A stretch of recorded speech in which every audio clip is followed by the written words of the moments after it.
Let me ask you something. What happens when a hero wins too many times? What happens when the warrior who always runs toward danger is suddenly told to sit still? That's where this story begins. The Valley of Peace is calm again. The sun shines over the Jade Palace. The people feel safe. And at the center of it all is Po. Still clumsy, still hungry, still excited about Kung Fu. But stronger now, wiser too. He has defeated powerful enemies. He has saved the spirit realm. He has grown from a noodle seller's son into a legend. And that's exactly why Master Shifu has something serious to tell him. Po must become the new spiritual leader of the valley, which means something big. He must stop being the dragon warrior. He must choose someone else to carry the title. And Po, he hates the idea, because fighting villains makes sense. Punch, kick, win, but guiding others, letting go, that feels scarier than any enemy. Shifu explains that growth is part of destiny. Oogway once stepped aside too. The dragon warrior is not meant to stay forever, but Po doesn't feel ready. He looks at possible candidates. A tough rabbit, a serious bear, a confident snow leopard. None feel right. He keeps secretly thinking, why not me again? Deep down, Po is afraid. Afraid that if he is no longer dragon warrior, he will no longer matter. That his story will be over. He tries meditating under the peach tree. He tries listening to the wind, but instead of clarity, he gets frustration. That's when something unexpected interrupts everything. Far away, a quarry is attacked. Workers run in panic. A massive snow leopard appears. Tai Lung, or at least, it looks like him.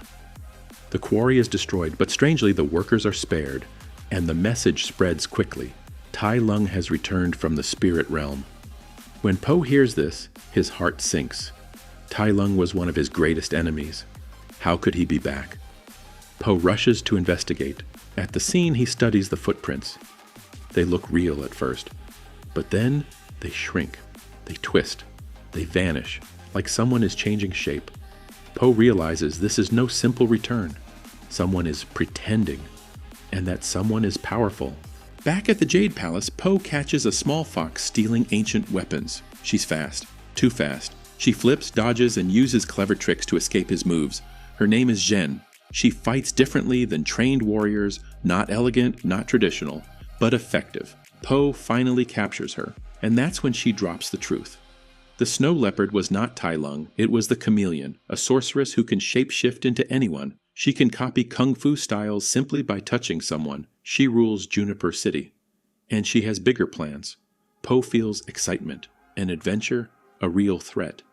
This is what dragon warriors do. Shifu tells him to stay and choose his successor. But Po chooses the road instead. He wants one last mission. One more fight. Po and Zhen travel toward Juniper City. The road is long. They pass forests, rivers, crowded taverns. In one tavern, Zhen cheats at a game and causes trouble. Po steps in to stop a fight. He tells her something simple. It's never too late to do the right thing.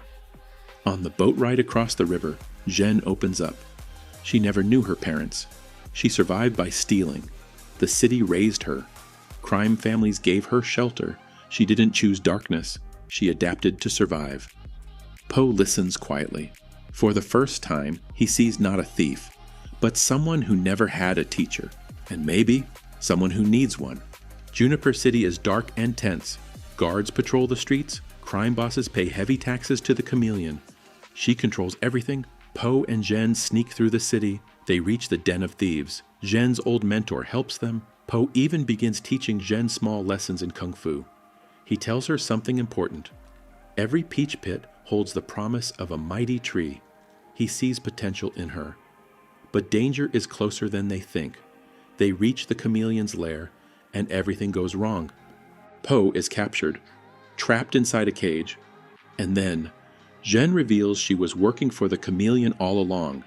She was sent to gain Po's trust, to steal his staff of wisdom. The staff can open the spirit realm.